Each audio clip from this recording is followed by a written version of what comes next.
नमस्कार, आप देख रहे हैं हुंकार 24/7। बदरपुर ज़िले में हम लोग मौजूद हैं और कांग्रेस के कुछ नेता लोग हमारे साथ मौजूद हैं। आज कुछ राजनीतिक मुद्दों को लेकर आज हम इनसे चर्चा करेंगे। सबसे पहले हमारे साथ प्रमोद यादव जी हैं, जो कि बदरपुर विधानसभा से पूर्व प्रत्याशी हैं दिल्ली विधानसभा चुनाव के। तो आज उनसे कुछ राजनीतिक मुद्दों को लेकर हम चर्चा करने का प्रयास करेंगे। प्रमोद जी, स्वागत है आपका हुंकार 24/7 में। धन्यवाद जी, थैंक यू। और हमारे बदरपुर विधानसभा के सभी क्षेत्रवासियों को नमस्कार करता हूँ, आदाब करता हूँ। जय हिंद। मनीष सिसोदिया जी ने जो है 2021 का बजट पेश किया है और जिसमें 69,000 करोड़ रुपए बजट में दिखाया गया है, जिसमें से 16,377 शिक्षा के ऊपर दिल्ली सरकार लगाने वाली है। क्या कहना चाहेंगे सर शिक्षा को लेकर? देखिए, मैं कहना चाहता हूँ कि शिक्षा के ऊपर जो उन्होंने 16,377 करोड़ रुपए दिखाया है, ये सिर्फ दिखावा होता है। एक्चुअल में ये लोग खर्च नहीं करते हैं। ये क्या करते हैं, दिखा दिया कि हम इतने करोड़ रुपए इस शिक्षा पे खर्च करने वाले हैं, लेकिन कुछ करता नहीं है। आपके सामने हमारे खड्डा कॉलोनी में देखा होगा, शीला दीक्षित जी ने 8 साल पहले एक स्कूल का उद्घाटन किया था। आज तक उस स्कूल का निर्माण नहीं हुआ है पूरी तरह। तो कहाँ गया पैसा? जो पैसा ये करोड़ों रुपए दिखाते हैं शिक्षा पे दे रहा हूँ, खर्च तो करता नहीं है। जो कुछ नए बिल्डिंग बनाते हैं, नए बिल्डिंग भी नहीं बना रहे हैं, जो पुराने बिल्डिंग है उसके ऊपर और मंजिले बहुमंजिले इमारत बना दिया जाता है और जिसमें उनकी मोटी कमाई होती है। खर्च करता है 1 रुपये और दिखाता है 10 रुपये। तो इस हिसाब से वो लोग अपनी अंधी कमाई कर रहे हैं और अपना पॉकेट, अपने कार्यकर्ताओं की पॉकेट, अपने ठेकेदार का जेब भर रहे हैं। जनता के लिए कुछ नहीं कर रहे हैं। तो ये थे प्रमोद यादव जी, जिन्होंने जो शिक्षा के ऊपर अपने विचार रखे, जो बजट पेश किया गया है। तो राजेंद्र सिंधवानी जी हमारे साथ मौजूद है, जो कि बदरपुर जिला कांग्रेस कमेटी के जो है वरिष्ठ उपाध्यक्ष हैं। तो सिंधवानी जी, क्या कहना चाहेंगे? आरटीआई आजकल सोशल मीडिया के फेसबुक, व्हाट्सएप वगैरह ग्रुपों में ज़्यादा चल रही है, जिसमें पीडब्ल्यू की आरटीआई इसमें बताया गया कि दिल्ली सरकार ने सिर्फ एक स्कूल बनाया 2015 से 2019 के बीच में। तो क्या कहना चाहेंगे सर, जो सच्ची है या फिर कोई फेक आरटीआई चल रही है? बिल्कुल सच्ची बात है जी। अगर उनको झूठ लगता है तो इसके लिए आप इंक्वायरी बैठाएं ना, आपको पता लग जाएगा कितने स्कूल उन्होंने बनाए हैं। हाँ, उन्होंने स्कूलों के ऊपर अभी प्रमोद जी ने बताया बिल्डिंग बना दी है, ऊपर अपना 1 मंजिल 2 मंजिल बना दी है। वो तो मैं कह सकता हूँ बनाया है, लेकिन नए स्कूल कहीं नहीं बनाए हैं उन्होंने। आरटीआई की बिल्कुल सच्ची है। आरटीआई अगर उनको लगता है तो उनको ऊपर इंक्वायरी बैठाएं, इंक्वायरी कराएं, उनको अपना पता चल जाएगा। दूसरा, कोर्ट को इसमें इंटरफेयर करना चाहिए, मेरे ख्याल है। तो अफरोज़ खान जी हमारे साथ मौजूद हैं, जो कि बदरपुर जिला के पहले सचिव थे और अभी महासचिव नियुक्त किए गए हैं। सबसे पहले अफरोज़ जी, आपको शुभकामनाएं। आपका पदोन्नति की गई है कांग्रेस कमेटी के द्वारा। जी, बहुत बहुत शुक्रिया आपका और आपकी टीम के साथ साथ। सबसे पहले मैं दिल्ली प्रदेश कांग्रेस कमेटी के अध्यक्ष चौधरी अनिल कुमार जी और हमारे बदरपुर जिला के जिला अध्यक्ष विष्णु अग्रवाल जी, इनके द्वारा जो मुझे महासचिव का पद नियुक्त किया गया, इनको धन्यवाद करते हुए मैं धन्यवाद करना चाहूँगा अपने बदरपुर विधानसभा के एमएलए कैंडिडेट रहे भाई प्रमोद यादव जी का, district senior vice president Rajendra Sindhwani ji का, और मैं धन्यवाद करना चाहूँगा अपने ज़िले के तमाम पदाधिकारियों का, नेताओं का, कार्यकर्ताओं का, जिनके प्यार से, सहयोग से और समर्थन से मुझे ये पद प्रदेश अध्यक्ष और जिला अध्यक्ष ने सौंपा है। मैं आपके चैनल के माध्यम से यकीन दिलाता हूँ कि आने वाले टाइम में बदरपुर जिला कांग्रेस कमेटी पूर्ण रूप से अपनी भागीदारी और हिस्सेदारी दिखाएगी। प्रमोद यादव जी, मैं आपसे पूछना चाहता हूँ, महंगाई जिस तरह से बढ़ती जा रही है, करीब 100 रुपये के आसपास पेट्रोल बताया जा रहा है, रसोई गैस भी 1000 रुपये के आसपास बताई जा रही है, वहीं डीजल भी काफ़ी महंगा हो गया है। तो बढ़ती हुई महंगाई को लेके क्या कहना चाहेंगे? इससे पहले आम आदमी पार्टी लगातार बढ़ती हुई महंगाई को लेकर कहीं ना कहीं प्रदर्शन करती हुई नजर आई है, तो कांग्रेस का क्या कदम है, क्या कहना चाहेंगे? देखिए महेंद्र जी, आपने बिल्कुल सही मुद्दा उठाया है। जो पेट्रोल डीजल का रेट आसमान छू रहे हैं। जब केजरीवाल जी सत्ता में नहीं थे तो उन्होंने कहा था कि जब हमारी सरकार आएगी हम 30 रुपये लीटर पेट्रोल और डीजल देंगे, लेकिन आज 30 रुपये पर लीटर, 32 रुपये पर लीटर और डीजल पेट्रोल पे खुद लेता है अरविंद केजरीवाल की सरकार दिल्ली के जनता से। और उसी के कारण 30-32 रुपये केंद्र सरकार भी ले रही है, 100 रुपये डीजल और पेट्रोल पहुंच गई है। तो ये दोनों मिली भगत है, दोनों सरकार मिली भगत है, जनता को चूस रही है। आप देखिए हमारे से तेल लेके नेपाल की सरकार हमारे से 21 रुपये लीटर कम दे रहा है। कैसे दे रहा है भाई? हम जिसको सप्लाई कर रहे हैं वो हमारे से सस्ता तेल बेच रहे हैं और हम महंगा बेच रहे हैं। तो कुल मिला के जनता के जेब खाली कर रही है ये दोनों सरकार और अपनी एडवर्टाइजमेंट की सरकार चला रही है और कुछ नहीं है। इनके वादे खोखले हैं सारे।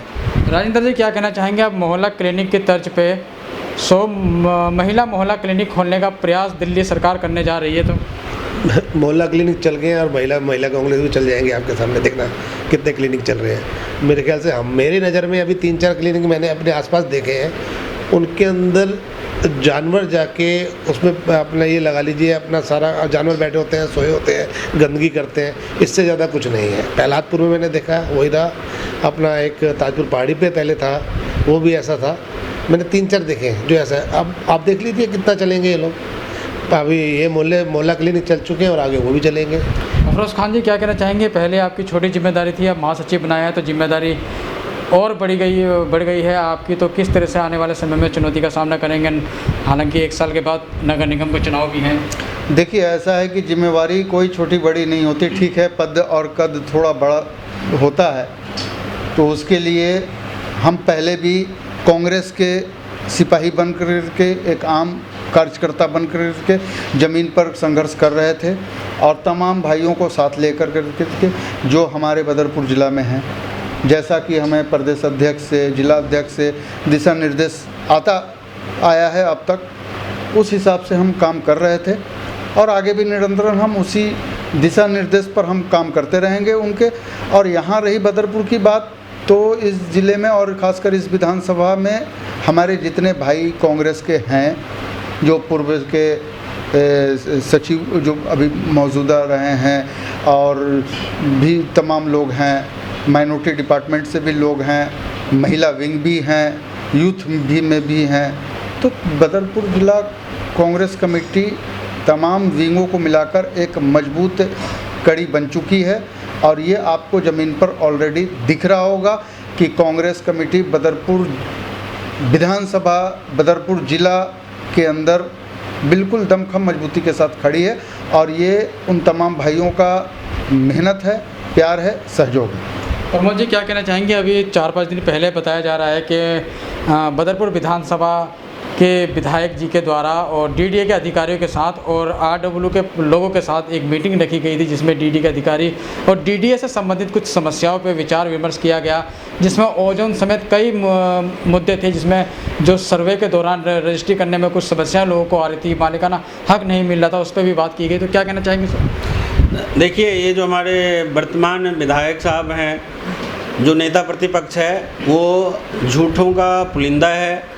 इनके प्रधानमंत्री साहब भी झूठों का नंबर 1 सरदार है, सिर्फ झूठ ही बोलते हैं। आपको याद होगा चुनाव से पहले मनोज तिवारी जी आए थे और लवकुश पे आके उन्होंने बोला था कि ओजोन गोजोन हो गया है, बट क्या हुआ? अभी तक ओजोन लगा हुआ है, कुछ नहीं हटा है। सिर्फ ये लोग झूठी प्रचार प्रसार करते हैं। अभी आपने देखा है सर्वे के नाम पे कम से कम 10 करोड़ रुपए हमारे क्षेत्र से लूटा गया है। हर घर से 1000, 1500, 2000 रुपये लिया गया है कि सर्वे कर रहे हैं, आपका ज़मीन रजिस्ट्री होगा, पक्का रजिस्ट्री होगा, लेकिन अभी तक कुछ नहीं हुआ है। सिर्फ जनता को लूटा गया है और अभी जो ये दिखावा कर रहे हैं, डीडीए के साथ मीटिंग कर रहे हैं, सिर्फ जनता को बहला रहे हैं। कोई काम नहीं हो रहा है, कुछ नहीं करवा पा रहे हैं। पुल जर्जर हालत में है, उसकी कोई मरम्मत नहीं हो रही, उसकी रिपेयरिंग नहीं हो रही, नया पुल नहीं बन रहा है। ये बगल में आपके सामने इतनी बड़ी जगह खाली पड़ी है ताजपुर पहाड़ी पे, उस पर कोई डिग्री कॉलेज बनाया जाए, वो नहीं बनाया जा रहा है। अभी 12 साल 13 साल पहले यही विधायक महोदय ने एक हॉस्पिटल का मीठापुर चौक में उद्घाटन किया था, आज तक उसका निर्माण नहीं हुआ। क्यों नहीं हुआ? कौन होगा इसका जिम्मेदार? तो इन लोगों का सिर्फ दिखावा है, कोई काम नहीं कर रहे हैं। सिंधानी जी, अभी कुछ दिन पहले देखा गया था, फरवरी के लास्ट में उद्घाटन करने का एक राजनीतिक माहौल क्रिएट किया गया था, जिसमें पहले राम सिंह नेताजी जो कांग्रेस के हैं उनके और तरवन कुमार जी के द्वारा उद्घाटन किया बारात घर का, जो नगर निगम का बारात घर है। उसके बाद फिर नेता प्रतिपक्ष रामवीर सिंह बिधुड़ी जी और जो महापौर हैं उनके द्वारा उद्घाटन किया गया था, पत्थर लगाया गया था। तो क्या कहना चाहेंगे सर? ये आपसी लड़ाई में पब्लिक का नुकसान हो रहा है। आप देख रहे हैं अब काम होता है नहीं होता है बात की बात है। इन दोनों की लड़ाई में काम रुक चुका है मेरे ख्याल से। आगे जो जिन लोगों ने अपने प्रोग्राम करने हैं, फंक्शन करने हैं, कहाँ जाएंगे वो लोग? मेरा कहना है कि आपसी लड़ाई ना करके इस काम को करा जाए, जिससे क्षेत्र की तरक्की हो, क्षेत्र में काम हो। चलते थे अफरोज जी, आपसे आखिरी सवाल। महासचिव नियुक्त आपको किया गया है और 2022 का चुनाव भी आने वाला है, तो क्या लगता है कि 1 साल का समय आप लोगों के पास है, कांग्रेस में बताया जा रहा है गुटबाजी भी बहुत चल रही है, क्या अनिल चौधरी जी आने वाले 1 साल के अंदर ये गुटबाजी को ख़त्म कर सभी कांग्रेसी कार्यकर्ताओं को, नेताओं को, पदाधिकारियों को क्या एक बैनर के नीचे एक साथ लेकर चलने में कामयाब हो पाएंगे? नहीं, सबसे पहले तो यहाँ पर जो अनिल चौधरी जी के नेतृत्व में जब से 1 साल पूरा कंप्लीट हो गया है और 1 साल के अंदर अनिल चौधरी जी ने जो कांग्रेस पार्टी में अपनी ऊर्जा दी है ना, ये पूरी दिल्ली में दिख रहा है। तमाम जिला अध्यक्ष, तमाम हर विंग के पदाधिकारी पूरे तन मन के साथ लगे हुए हैं।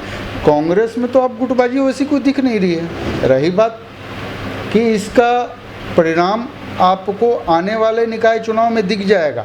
और अभी अभी जो दिल्ली में किसकी सरकार है? आम आदमी पार्टी की सरकार है। अभी रिसेंट में जो चुनाव हुए, निकाय चुनाव, हमने 1 सीट हासिल की, चौहान बांगड़ की। चौहान बांगड़ की सीट किस पार्टी की थी? आम आदमी पार्टी की थी।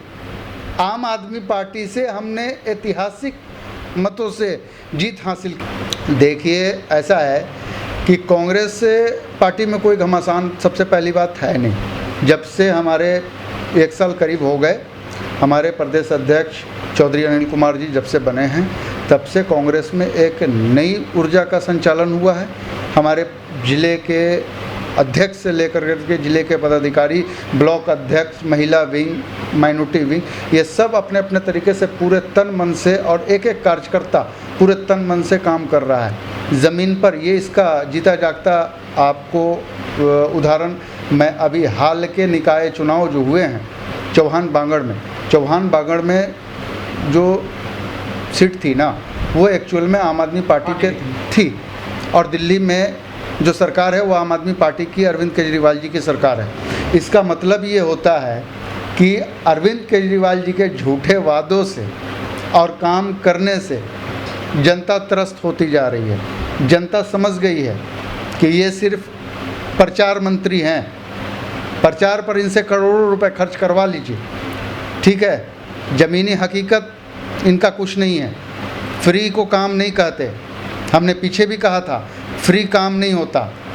ये जितना पेट्रोल, डीजल और रसोई गैस पर अपनी वैट को लगा रखा है ना इन्होंने, ये पूरे अपने सरकार को और सिस्टम को ये चला रहे हैं। और चौहान बांगड़ की जनता ने और दिल्ली की जनता ने जवाब आम आदमी पार्टी को दे दिया है, और उनका पक्ष और रुझान कांग्रेस पार्टी की तरफ है।